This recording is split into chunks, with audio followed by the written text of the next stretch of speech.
Vous connaissez tous un musulman qui a déjà posé cette question à un chrétien. Mais si Jésus, il est Dieu, comment ça se fait qu'il prie? Eh ben, vous lui posez la même question. Si Allah, il est Dieu, comment ça se fait qu'il prie?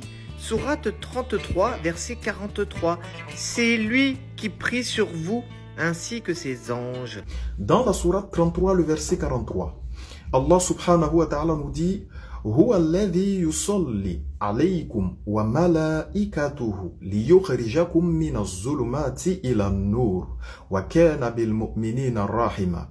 C'est lui qui prie pour vous. Le thème prie ici en arabe, c'est yusolli.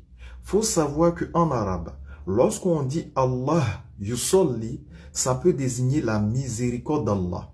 Ça peut désigner l'éloge.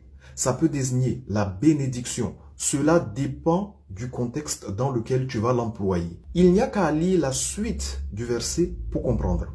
C'est lui qui prie pour vous, ainsi que ses anges, afin de vous faire passer des ténèbres à la lumière, car Dieu est plein de mansuétude, de miséricorde, de bienveillance pour les croyants. Parce qu'en arabe ici, c'est « wa kana bil mu'minina rahima ». Donc, dans ce contexte, yusolli a été utilisé dans le contexte de la miséricorde. D'accord?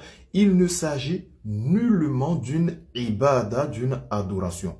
Et au verset 56, certes Allah et ses anges prient sur le prophète.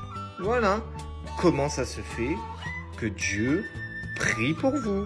Dans la sourate 33, le verset 56, Allah subhanahu wa ta'ala nous dit Inna Allah wa malaikatahu yusalluna ala nabi ya ayyuhalladhina amanu sallu alayhi wa sallimu taslima. Dieu et ses anges bénissent le prophète. Vous voyez, le thème qui a été utilisé en arabe est yusallu. D'accord? Donc Allah et ses anges bénissent le prophète aux croyants. Bénissez-le et appelez sur lui le salut. Le fait de dire que Allah, il adore un autre Dieu, déjà en islam, tu es considéré comme étant un mécréant si tu crois en ça. Parce que Allah, il est unique, il est l'absolu, il n'engendre pas, il n'a pas été engendré et il ne ressemble à aucune de ses créatures. La ilaha illallahu Muhammad Rasulullah sallallahu alayhi wa sallam. L'islam est une religion monothéiste. Nous ne sommes pas des polythéistes. On n'adore pas un être humain. Dans Jean chapitre 4, le verset 22, Jésus nous dit, vous adorez ce que vous ne connaissez pas. Nous adorons ce que nous connaissons, car le salut vient des Juifs. Jésus adorait Dieu.